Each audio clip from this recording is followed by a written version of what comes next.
तो laws of motion जो chapter 5th है हमारा, उसकी एनसीईआरटी सीरीज सॉल्यूशन सीरीज चल रही है। उसमें क्वेश्चन नंबर 6 आज हम सॉल्व करना सीखेंगे कि किस तरीके से हम क्वेश्चन नंबर 6 को सॉल्व करते हैं। तो उसमें सबसे पहले हम देखते हैं, उस क्वेश्चन को पढ़ेंगे और उसमें देखेंगे क्या क्या दिया हुआ है। तो पहला है, a constant force is acting on a body of mass m। तो हमारे पास गिवन है मास m, तो यहाँ पर कह देंगे हम m गिवन है और changes is speed from 2 metre per second.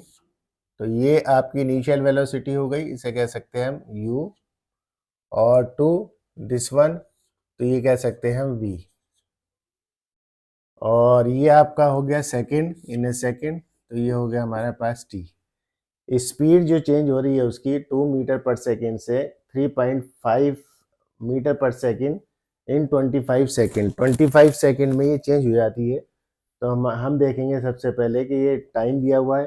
The direction of the motion of the body remains unchanged. तो उसकी एक कांस्टेंट स्पीड से चल रही है, चेंज नहीं होती। What is the magnitude and direction of the force. तो magnitude and direction of the force हमें कैलकुलेट करना मीन्स एफ। तो हम सबसे पहले देखेंगे हमारे पास गिवन जो है आपके पास वो m is equal to 3.0 kg है, और फिर है आपका इनिशियल वेलोसिटी गिवन है, तो u से रिप्रेजेंट करेंगे 2 मीटर पर सेकेंड। उसके बाद हमारे पास गिवन है फाइनल वेलोसिटी, ये लिख देंगे 3.5 मीटर पर सेकेंड जो दिया हुआ है। और यहाँ पर टाइम दिया हुआ है आपका, कितने टाइम में चेंज हो रही है वेलोसिटी दोनों, तो वो है 25 सेकेंड्स में। तो यहाँ पर हमें कैलकुलेट करना है टीबी है, और हमें कैलकुलेट करना है क्या है इसमें, F, magnitude and direction of the force. तो मैग्नीट्यूड में हम क्या करेंगे कि हमारे पास जो फार्मूला है एफ कैलकुलेट करने का, वो हमारे पास ये है, F is equal to M A, mass into acceleration of the body. तो आप देखेंगे यहाँ पर हमारे पास मास आपका गिवन है, एक्सेलरेशन भी हमारे पास गिवन है, और टाइम भी है। तो यहाँ से हम क्या कर सकते कि इस कैलकुलेशन, इस वैल्यू से हम अगर एक्सेलरेशन को हम देखें कि एक्सेलरेशन की वैल्यू यहाँ पुट करनी, तभी आपका मास आएगा। तो हमारे पास है फार्मूला एक्सेलरेशन का, a is equal to we minus U upon T.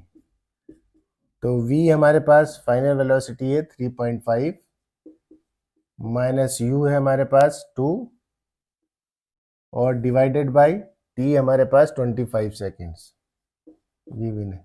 तो ये हो जाएगा 1.525।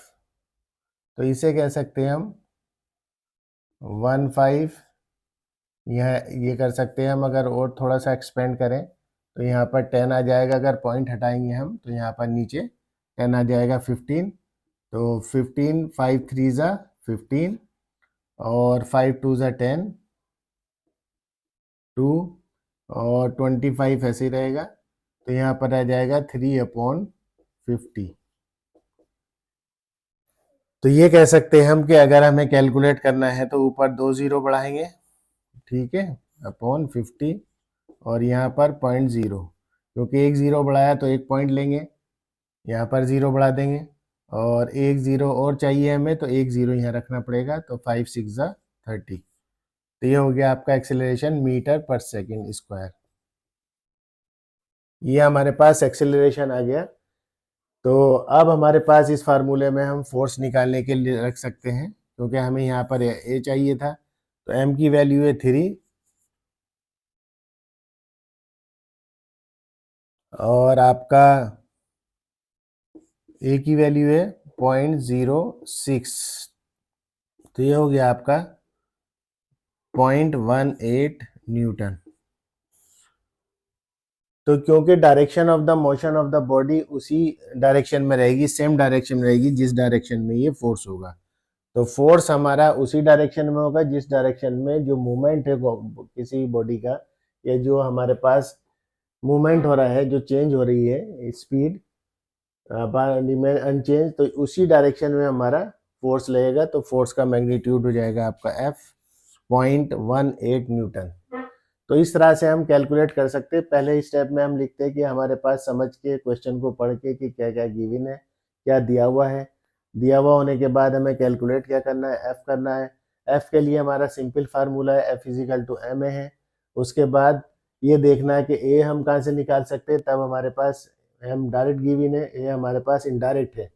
तो इनडायरेक्ट को हम a equal to we minus u, ये final velocity initial velocity upon t, ये फार्मूला होता है, उससे हमने कैलकुलेट कर लिया। और ये हमारे पास एक्सेलरेशन के बाद हम यह वैल्यू पुट कर देते हैं।